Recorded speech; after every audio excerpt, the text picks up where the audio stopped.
Nossa equipe foi ao bairro de Irajá, na zona norte do Rio de Janeiro, e acompanhou a atividade com contos populares desenvolvida pela professora Inês Rocha, com alunos da 4ª série da Escola Municipal Mário Paulo de Brito. Vamos conferir. Há muitos e muitos anos, quando as mulheres e os homens que viviam por aqui eram índios, quando o chão era só de terra, e quem voava mais alto no céu era o gavião, morava lá no fundo da mata um veado. Em cada rosto, uma expressão: encantamento, curiosidade, interesse.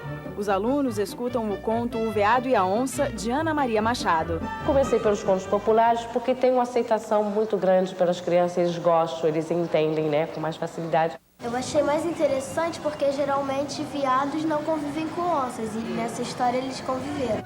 Descobrir a magia das histórias e o prazer da leitura são os principais objetivos dessa atividade, que ainda contou com uma segunda história, O Macaco e a Onça, do livro Histórias que o Povo Conta, de Ricardo Azevedo. Cadê sua mãe? O macaco encheu os olhos de cuspo, botou a mão no peito, fez careta e começou a berrar. Eu procuro trazer o máximo de autores para que eles possam conhecer, né? Conhecer diferentes gêneros literários e, a partir daí, se encantar pelo prazer de ler. Depois de ler os 2 contos, a professora conversou com os alunos sobre as semelhanças e diferenças entre as 2 histórias. Eu achei interessante que como a onça é sempre o bicho assim mais forte, o rei, ela sempre deu mal assim, nessas 2 histórias. Exatamente, uma muito boa sua comparação. Thaís, quem é que leva pior nos 2 contos, hein? Eu acho que quem levou a pior foi a onça, porque ela só pensava em si mesma, não nos outros. Então tinha um ponto, né, de comum aí que eu queria que as crianças conseguissem perceber que nas 2 situações a onça não se deu tão bem, né, como os outros 2 animais. Brincar com as palavras faz parte do aprendizado e o bingo é o desafio. Os alunos ainda se divertem com um jogo de caça-palavras e, por fim, fazem uma produção de texto em que recontam as histórias. Numa aldeia que o chão era de terra, morava um veado que pegou alguma coisa e fez uma coisa. A onça, não sabendo que estava ajudando, foi construindo também. Quando a onça soube que o veado estava morando com ele, ficou furiosa, mas decidiram morar juntos. O trabalho realizado pela professora Inês Rocha também pretende mostrar que aqueles personagens podem ser trazidos para a vida real, porque na vida real você encontra também situações parecidas com aquelas que eles estão ouvindo nas histórias. E nas palavras dos alunos, o trabalho com as histórias... Tem pessoas que só acham que pessoas podem fazer assim, ser personagens de histórias. Mas eu acho que os animais também ensinam também, porque animais também pode ser vilão, pode ser personagem principal. Quando eu ouço uma história, eu imagino eu no lugar onde... Sim, assim, quando aparece a história. O trabalho com os contos populares é só o ponto de partida de um amplo projeto. Porque eu tenho, graças a Deus, aqui muitos alunos que estão escrevendo poesias, escrevendo narrativas, assim, com bastante facilidade, por termos essa facilidade de contar história.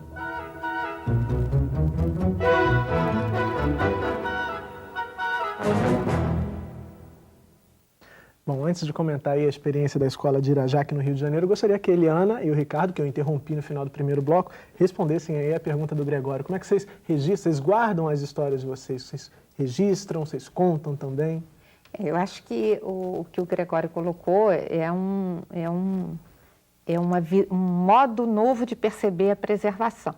Preservar não é guardar, esconder e botar numa caixinha e dizer isso era dos meus avós. É tornar público, isso é que é publicar, né? Colocar na mão do outro, partilhar.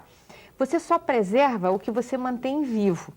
Então, um jeito das histórias ficarem guardadas é elas estarem vivas, né? Então, elas estarem nas folhinhas, nas cartas, na correspondência e também nas festas, nos jantares, na troca da comunidade. Acho que é por aí, sim. Ricardo? Então, eu poderia ir por vários caminhos, né? Mas eu gostaria de ir por um, que é o seguinte. Hoje uma criança, o Brasil, você sabe que o Brasil tem, digamos, 80% das pessoas é analfabeto ou semi-analfabeto. É o chamado analfabeto funcional, mas na verdade é uma pessoa que é analfabeta, praticamente analfabeta, né? O que acontece? Essa pessoa tem um filho. O filho, ele entra na escola. O que a escola diz sem querer? A escola acaba dizendo para ele o seguinte: olha, os seus pais não sabem nada. Porque eles não sabem gramática, eles não sabem escrever nem ler, eles não sabem matemática, não sabem nada. Não está certo isso, porque na verdade esse povo tem uma cultura oral, eles não sabem escrever nem ler, mas eles sabem histórias, eles sabem trabalhos, eles sabem técnicas, eles têm uma cultura riquíssima, que é a cultura popular. Pois bem, eu acho que cabe a todos nós, a escola, aos autores, no meu caso eu estou fazendo isso, o Gregório também, várias pessoas estão estudando, mas a escola é muito importante que ela faça o seguinte resgate, ela chega e fala assim: olha, vamos contar essa história, o Macaco e a Velha, por exemplo. Agora vão para a sua casa e tragam contos desse tipo. Vá lá no seu pai, vá lá no seu avô, traga para a escola. Isso vai fazer com que o aluno fale: poxa, meu pai sabe essa história, meu pai sabe um trava-língua, meu pai sabe um adivinha. Então, isso eu considero preservar. Não é preservar uma coisa, inclusive, que seja fixa. Porque na cultura oral, as coisas estão em permanente modificação. Quer dizer, cabe ao professor também entender se aquela mesma história aparecer de 4, 5 formas exatamente. Não vai dizer assim, não, essa é a maneira certa. Ele fala, não, é a maneira como chegou, né, nessa família. E outra coisa, não achar que nós estamos preservando uma cultura que existe assim em algum lugar, numa geladeira qualquer cultural, uma coisa morta fixa. Não é nada disso. O conto foi contado em 1500, 1600, ele foi sempre renovado, que é uma das coisas mais fantásticas da cultura popular. Ela não é tradicional no sentido assim de manter tradições fixas. A cultura popular, ela é marcada pela oralidade, ela não tem como fixar. Então ela é renovada o tempo todo. Certo. Agora, Gregório, ali no vídeo a gente viu a experiência de uma professora que desenvolveu atividade com contos populares com crianças da 4ª série. Essas atividades, elas também podem ser desenvolvidas com crianças maiores ali no finalzinho do ensino fundamental? Menores e também com crianças maiores e as mais... Crianças de todas as idades? Todas as idades. E a professora Inês Rocha ali, um trabalho belíssimo, parabéns. E as crianças com desenvoltura, inclusive falou... Posso transportar os personagens animais para circunstâncias que também são circunstâncias humanas, dos humanos. E os humanos contam as fábulas com os personagens animais a partir das observações e das comparações. Animais, humanos. Eles querem falar dos humanos. Aí falam, colocam os personagens, os animais. E a onça... dentro da floresta, dentro do universo, por exemplo, da nossa Amazônia, a onça é a grande ameaça. E os humanos escolhem alguns animais para simbolizar no enfrentamento com essa grande ameaça, a morte, a onça. E a onça sempre está... Posso fazer um comentário? Pode. Quer dizer, olha que interessante, como esses contos de animais, como eles permitem ensinar para uma criança, inclusive pequena, o que é um símbolo.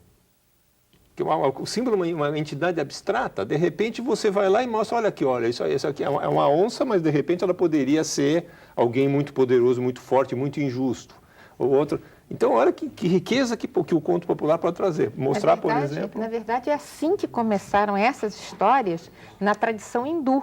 Não é? Quando a gente vai lá ao Mahabharata e começa a buscar, os animais é que são as personagens, porque era observando as personagens que você qualificava, né? O esperto, o forte, não é? O dissimulado. Então, a percepção dessas qualidades nos animais fez com que elas pudessem ser observadas também nos homens. Né? Certo. 0800 21 6689, você liga e participa ao vivo aqui do Salto para o Futuro, como fez agora o Elcimar do Tocantins. Tudo bom, Elcimar?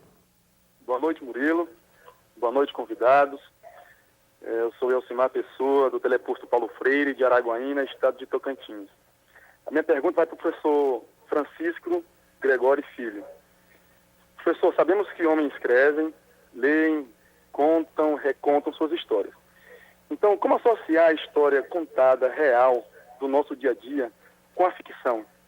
Fazendo com que nossos alunos assimilem a história contada com a realidade em que vivem, para assim transformar o seu ambiente, a sua sociedade e a sua comunidade para melhor. Obrigado e boa noite. Obrigado, Elcimar, pela participação aqui no Salto para o Futuro. Gregório, a pergunta já vem endereçada a você. Como fazer essa associação aí? Ele formulou a pergunta, mas na formulação da pergunta ele já também traz indicações, indicadores. Ele quer dizer do real, da história real, com poesia, com poética, poesia e os valores humanos. E o professor, na sua fala, no seu subtexto, ele provocou. Eu vou dizer assim: professor, eu sou o Francisco, de crença, de fé, de esperança. Gregório, de gregário, de reunião dos diferentes contextos culturais. Da Silva, comunitário, filho do amor. Francisco, Gregório, da Silva, filho. 506 anos de brasileiro misturado. Branco, índio, negro, mestiço, mulato, vermelho. 506 anos de crença no Brasil. Suspendi o real.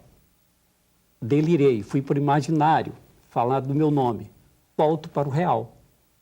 Já transformado, já ordenei um pouco a história da escolha do meu nome, da minha apresentação. É isso, Murilo. Tá certo. Nós recebemos aqui um e-mail do teleposto de Anápolis, em Goiás, da Ciseni Narciso. Ciseni, que bom receber um e-mail seu aqui no Salto para o Futuro.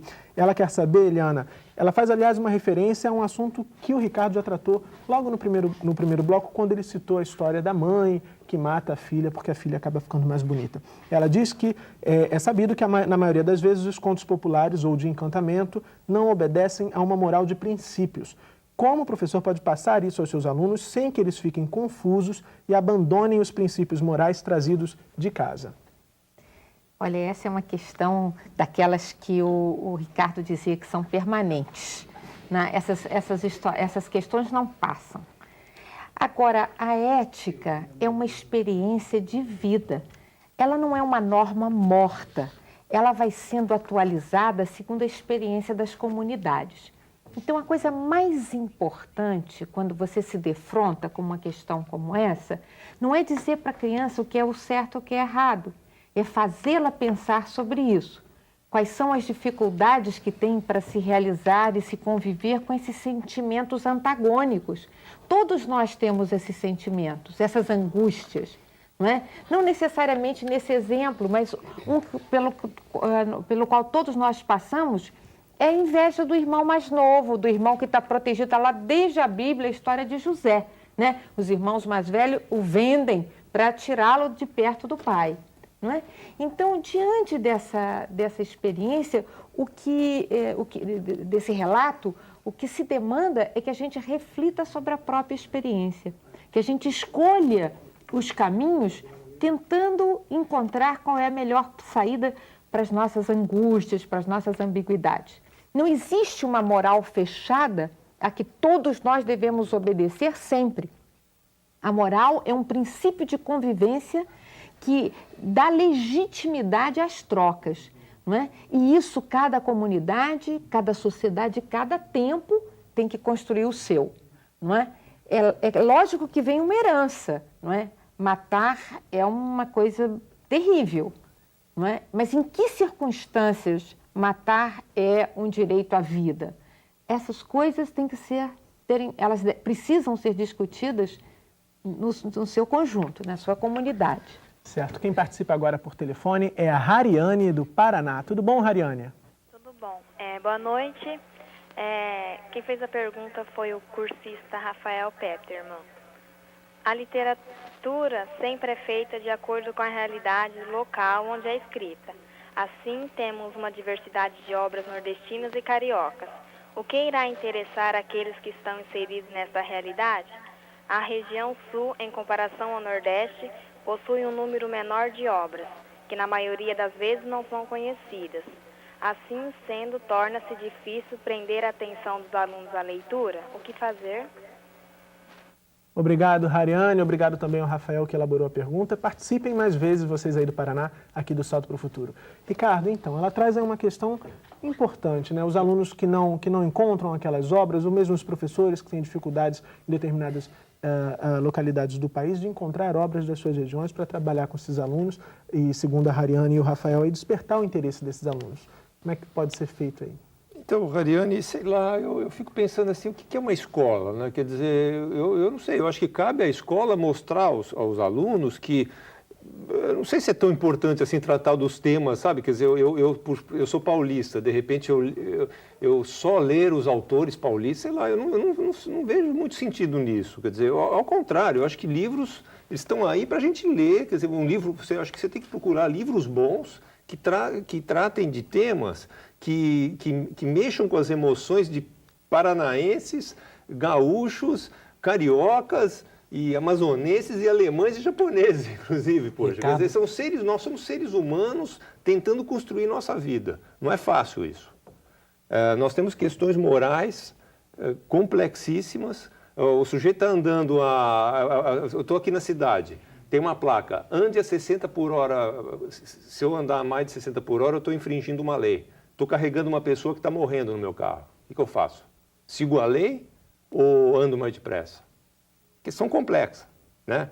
Então, existe uma moral de princípios e existe a realidade da vida. Isso precisa ser discutido. A escola é o lugar onde você, com seus alunos, tem que discutir as coisas. E as emoções humanas, os conflitos humanos, é isso. Eu vejo a literatura como um lugar dentro da escola para esses assuntos aflorarem. O exemplo que eu posso trazer, assim, já que ela é paranaense, não é? É que ler autores paranaenses não faz com que eu pense que esteja lendo uma literatura regional, não é?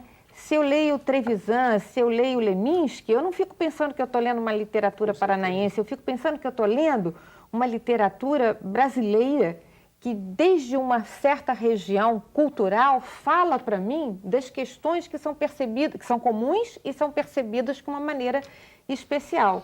Não é? Também quando eu leio Guimarães ou quando eu leio Graciliano Ramos, não fico pensando que é nordestino, mas eu estou nordestino ou mineiro, né, do sertão, eu estou trazendo para mim questões que nos atravessam a todos e que estão colocadas numa linguagem ou num ponto de vista que só enriquece o meu. Em vez de eu ficar no meu lugarzinho estreito, eu amplio a minha visão de mundo. Essa é que é a riqueza. E só porque você falou da história da oralidade, da dificuldade de encontrar textos, eu queria dizer para você o seguinte, não é? Muitas vezes os textos mais importantes estão na tradição oral ao redor da sua escola. São esses que precisam ser trazidos à tona, registrados pelos seus próprios alunos. Tá certo. Vamos fazer uma pausa para o intervalo. Salto para o Futuro volta já.